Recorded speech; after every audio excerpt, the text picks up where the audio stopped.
In today's video, we explore the unbelievable tale of a shy college girl whose ordinary appearance hid extraordinary cunning. A dead body of a guy was found on the sidewalk in K11, a dangerous area of Nova Iguacu, on the night of October 25, 2015. Expired revolver shells and blood spots were found nearby. The scene could only be seen through the darkness when passing cars' headlights shone through. Later, witnesses told police that they saw a woman walking along the road soon after the shots were fired. The woman stopped, but she didn't go near the body. On the other side of the street, she stood still and watched. The man did not have any papers with him, but keys and a cell phone were found. Before we dive into the full story, please take a moment to like this video and subscribe for more real-life crime documentaries that bring attention to cases that should never fade into silence. Make sure to turn on the notification bell so you're always alerted the moment a new case is released. And I'd honestly love to know, what country are you watching from? It's incredibly powerful to see how these stories connect people across the world, bringing together those who choose to listen, reflect, and care. Your support truly means more than I can express. Now, let's begin this story. Police found out that he was Felipe Lavina, who is 27 years old. At that time, no one knew that his girlfriend, law student Ellen Curry, had been close. Her role in the crime would become one of the most watched investigations in Rio de Janeiro's history. When Felipe's body was found on a street in Nova Iguacu, things were already happening in the nearby city of Mesquita that would shock the whole country. It was around 4:15 in the morning on October 25, 2015. People rarely said mean things about the neighborhood where the Lavina family lived. Felipe and his lover Ellen were sleeping on the third floor. The quiet was broken by the sound of heavy footsteps and a door being pushed open. Three men with guns climbed the stairs and went straight to Felipe's room. The way they moved showed that they knew exactly what and who they were looking for. One of the thieves yelled, "Where's the 300,000?" It sounded like they were sure there was a lot of money inside the house. Felipe said there wasn't that much money. He opened a wall-mounted metal safe. There were only about 2,000 Brazilian reais in it, which were meant to pay people who worked at his chain of gyms. The angry strangers started yelling at him and saying he was lying. One of them hit Felipe several times with the gun's barrel. Ellen stood close and was scared, but she later said she wasn't touched. Fatima Lavina, Felipe's mother, woke up downstairs from the noise. She was scared and heard the noise but did nothing. She knew that anything she did could kill her son. Someone from the group stayed on the first floor to keep an eye on the parents, while the other two watched over Felipe and Ellen. After a while, the invaders made up their minds. They would take cash, cell phones, and personal items, among other things. Their brother Felipe's silver Fiat Punto was used to force Felipe and Ellen out of the house and into it. The car was going to Nova Iguacu. Felipe was hit on the way. Later, the investigation found marks on his body that looked like they were made by a gunshot. However, the car stopped in the K11 area, which is known for having a lot of crime. It was over quickly. Felipe was taken out of the car, and one of the attackers used a .38 caliber handgun to shoot him twice in the head. Ellen was told not to look back and was left close. She ran to the payphone closest to her and called her dad, not 911. When her family got to the scene, she was across the street, looking at Felipe's body without getting any closer. After the fact, investigators said this was the first sign that something wasn't right. People would start telling a very different story about what happened because of how calm she was, how she didn't respond, and how she didn't try to help. Felipe Lavina's life was going in a good direction before that terrible night on October 25, 2015. He was born and raised in Mesquita. His family taught him to work hard and be independent. By the time he was 27, he was the successful owner of 2 clubs in the Baixada Fluminense area. This is a big deal for someone from that area. He loved working out. People around him were motivated by him and trained hard. His clients often talked about how helpful and organized his gyms were. He made the third floor of his parents' house his own private room so he could work, relax, and spend time with his son. Felipe lived with his parents. That boy was 9 years old. Felipe loved him so much and took great care of him. He often brought him to training with him. Fatima Lavina, his mother, said she only let a few people help her with her child. Their girlfriend, Ellen Curry, was one of them. Ellen, who was 4 years younger than Felipe, was in law school. It seemed like she was quiet, nice, and sensible. From the outside, their connection looked strong. They went on trips and events together, and Ellen even took care of Felipe's son. But as time went on, Felipe's family began to notice things that made them worried. Danielle, Felipe's sister, said Ellen seemed to be very interested in money. She often asked Felipe about the gym business and how much money he was making. Her behavior seemed to change based on where she was. At home, she was calm and polite, but when she was with friends, she was cocky. They tried not to think about it too much because they thought that having different personalities was normal. Still, they started to lose faith in Ellen little by little. People who knew Felipe well say that he really believed in the bond. He let Ellen into his house, introduced her to his family, and didn't hide any of his money. He even talked about the possibility of being together in the future. His close friends and family were the only ones who knew about the metal safe in his room. It held money for paying gym staff and supplies. No one else knew about it besides Felipe and his parents. It was about a year that Felipe and Ellen were together. Like any other love story, it looked good at first glance. It turned out that during that time, though, small but worrying signs started to show up. The house keys had been lost by Felipe's father just a few weeks before the crime. They were never found. Ellen started to demand that the dog be locked up in the yard around the same time. She said she was scared. Before those two facts were linked to a much worse event, the family thought these requests were harmless. Ellen always seemed to smile and make people feel good. People who lived nearby thought she was a nice and hardworking student. Their friends thought she was a caring partner. His family, on the other hand, thought she was cold and indifferent. No one would have thought that in just a few weeks, her name would be all over police reports and everything she said would be used as evidence in a court case between her defense team and the cops. Felipe's life before the crime seemed like a story of how he made it on his own. A young business owner who had built everything himself. His stability, his financial situation, and his deep belief in the people closest to him, on the other hand, were exactly what led to what would become a tragic end. Once people got over how shocked they were by Felipe Lavina's death, the probe began. It was clear from the start that something was wrong. The Lavina home didn't show any signs of being broken into. No one had to fight or break the front door, the gate, or even Felipe's private room lock to get them open. That was the first big sign for well-trained detectives. The person who did the crime had easy entry. The house was empty on the inside. They hadn't broken into or taken the money out of the safe that was on the wall. The only things that were used to open it were a key or the code. There was nothing about the scene that suggested a chance theft. Even the family dog, who is usually a guard dog and very alert to any noise, was shut up. That detail stood out because Ellen was the one who often said she was scared and wanted the dog to be contained. Also, the dog was locked up the night of the crime, which made it easy for the thieves to get into the house. The police looked all over the scene. There were only a few drops of blood on the floor and a lot of shoe prints to show there had been a fight. The police quickly figured out that the suspects had gotten away in Felipe's brother's car. A few days later, the car was found in the Posse area of Nova Iguacu, not being driven. Even though the license plates were gone, the VIN number proved that it was still the same car. Police found blood on the back seat and fingerprints that didn't belong to anyone in the victim's family or at the scene of the crime. The police started to put together the schedule. With the help of security video, they were able to figure out the general direction the car took from Mesquita to the K11 neighborhood, which is where Felipe's body was found. The whole trip was only about 5 kilometers. The thought of a theft stopped making sense as the police started to put the pieces together. Since the house keys were gone weeks before the break-in, there was no sign of forced entry, the dog was locked up, and the exact location of the safe was known. All of these things pointed to one thing. Someone inside had given important information. The family remembered that not many people knew about the safe and the money that was kept in it. Ellen Curry was one of them.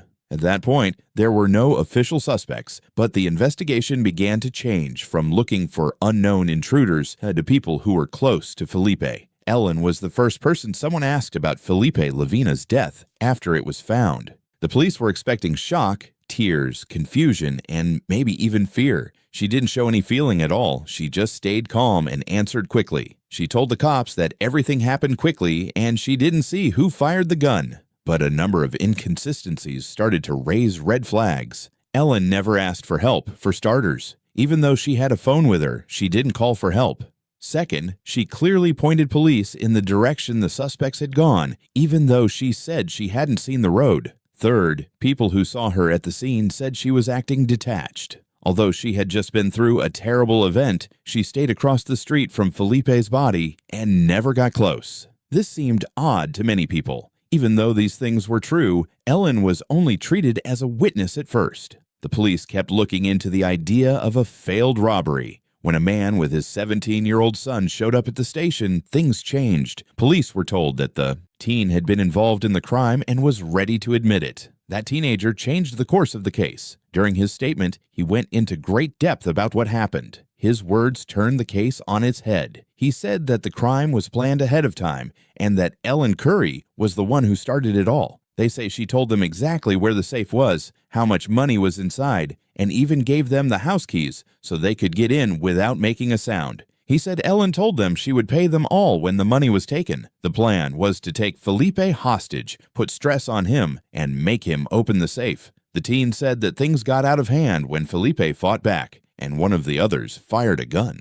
They chose to kill him and get rid of the body when they got to the K11 neighborhood. The teen also said that aside from himself, there were 4 other people engaged. The statement was checked by other investigators. Everything fit together. He knew how the house was laid out. He knew exactly where the safe was. The dog had been locked up, and the keys had been missing for weeks. He also said that Ellen had told them ahead of time what time Felipe's parents usually went to bed, and that the security cameras in the house would need to be turned off. The idea of an unfortunate theft fell apart when investigators compared those details to real-life evidence. The case was changed from a robbery that ended in death to a planned crime committed by a group that worked together. The people were shocked right away. Something that at first seemed like a sad theft crime turned out to be a story of betrayal. People used to think the woman was a victim, but now they thought she was guilty. Based on leaks from the probe, the media started calling her the mastermind. Ellen rejected all the accusations and said the teen's confession was false, but the police noticed that Ellen's stories kept changing. She first said there were 3 attackers, then she said there were 4. At first, she said she didn't know anything about the safe, but later she said she had seen Felipe open it. There were more and more contradictions, and with each new encounter, her case got weaker. At that point, police already knew that both guys were adults and had ties to the criminal underworld of the Baixada Fluminense. Even so, the teen's statement was what made the difference. It was the first time the police had good reason to think the crime wasn't random. The study moved on to a new part. Now police were looking into the person they thought had planned the attack, as well as the group of attackers. Ellen Curry's name showed up in formal records for the first time, not as a witness, but as the person who was thought to have planned the crime. After the teen confessed, cops named Luigi Serino, Marlon Parenhos, and a man whose identity was never confirmed as one of the other suspects. Serino was the first person caught. He agreed to being a part of the kidnapping, but he denied being responsible for what happened that killed her. Like the youth, he knew the house keys, how the house was laid out, how the safe worked, and how much money was due. Parenhos could not be found right away. After a few weeks, he was found dead in a favela, allegedly because of a debt dispute. The second partner also died in the same way. Investigators did not completely rule out the idea that these deaths were planned and meant to silence people who might have seen what happened. After 2 important people were caught, the probe started to fall apart. Serino, who was the only suspect left, kept changing his story and making comments that didn't make sense. He said he did what Ellen told him to do, but he didn't give any solid proof. The case was over at that point. 2 possible witnesses were dead, a third had disappeared, and the teen was being watched. But in the end, it was his evidence that helped the prosecution build their case.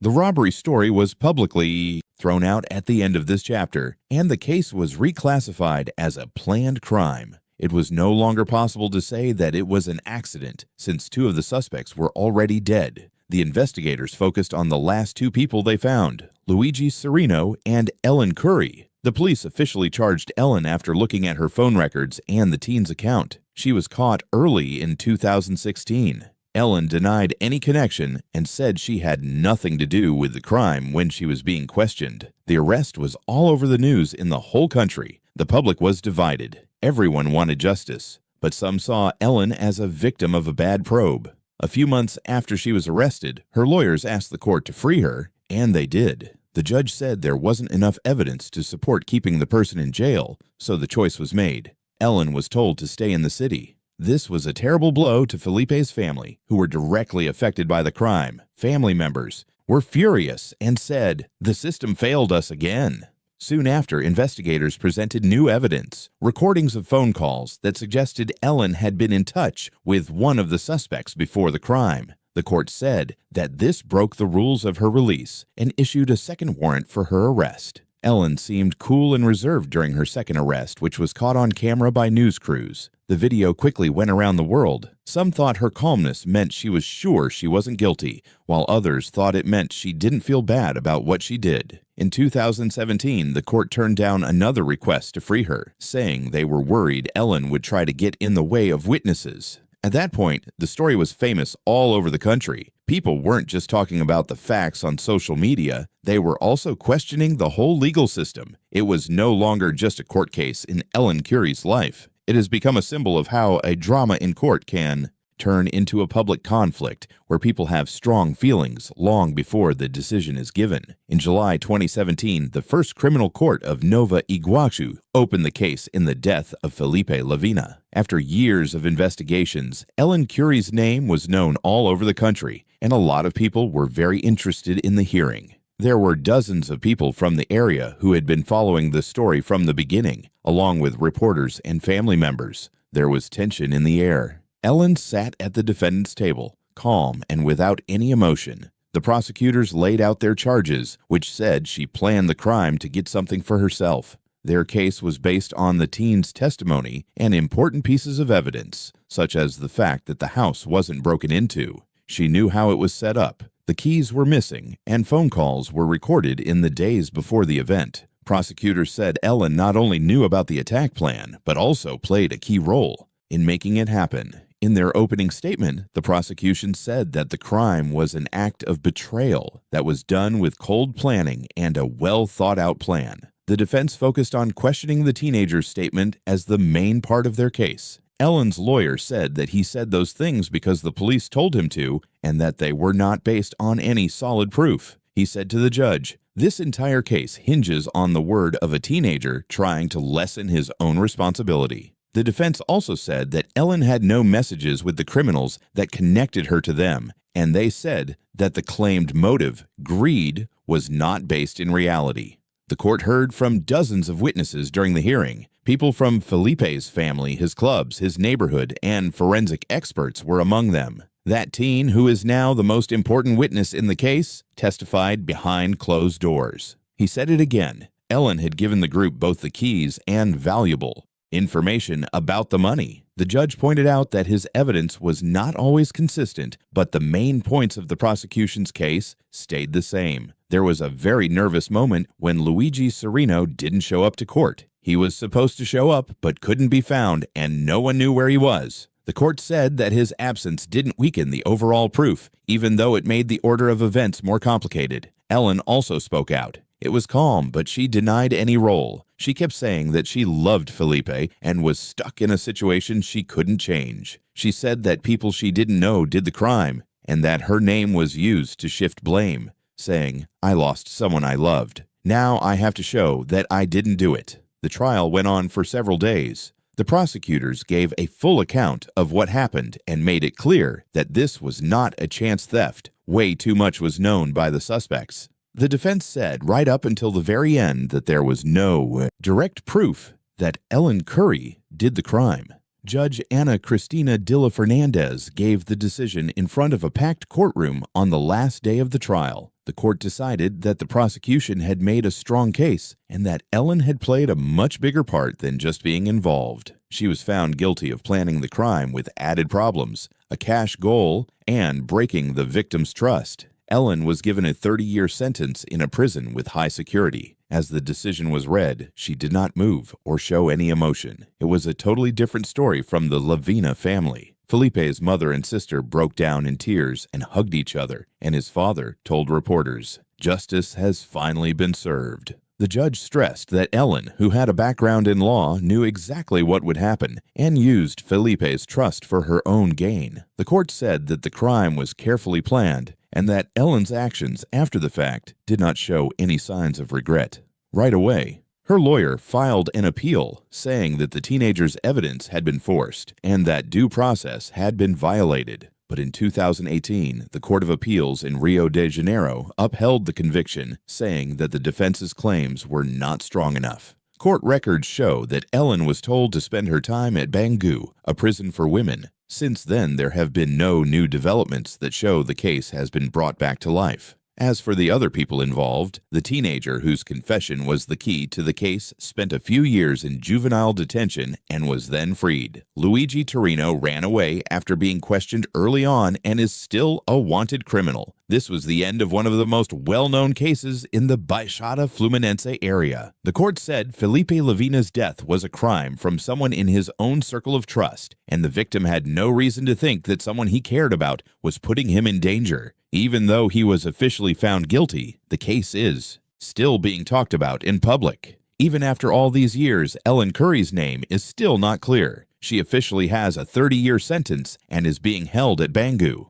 Online, though, there have been unconfirmed reports that she has been freed. The courts haven't said anything about these claims. A movement called Ellen Curry Injusticada sprung up when people started to pay more attention to the case online. The name means Ellen Curry, wrongfully accused and innocent. People who support this movement say that the evidence used against her was weak and that the key witness, a teenager, was forced to give false information. They give a different account of what happened, making Ellen look like she was hurt by both bad luck and bad judgment. His family thinks these actions are very disrespectful to his memory and says the sentence was fair and based on strong proof. However, the public is still split. This case brought up bigger problems, like how people are losing faith in the justice system, how facts and feelings are not always the same, and how court decisions and public opinion don't always agree. Felipe Lavina's story showed how quickly love, betrayal, and personal gain can get mixed up, and how questions can stay for years after a sentence is given. Thank you for watching and staying with me until the very end as we walked through this case together. Stories like these remind us just how unpredictable the world can be and why staying alert and aware is not a choice, but a necessity. If this video held your attention, made you question things, or left an impact, make sure to like the video, subscribe, and turn on notifications so you never miss the next case we uncover. Your support keeps this channel alive and these stories heard. I truly want to hear what you think, so leave your thoughts in the comments below. Share your reactions, your theories, or the next case you believe deserves attention. Every comment matters and helps shape the direction of this channel. And if you feel this story needs to reach more people, don't hesitate to share this video. Awareness can start with a single share. Always stay cautious, trust your instincts, and remain aware of your surroundings. Life can change in a single moment, and sometimes the smallest details carry the biggest warnings. Thank you again for watching and supporting this channel. Stay safe, stay alert, and I'll see you in the next video, where we dive into another case that demands to be told.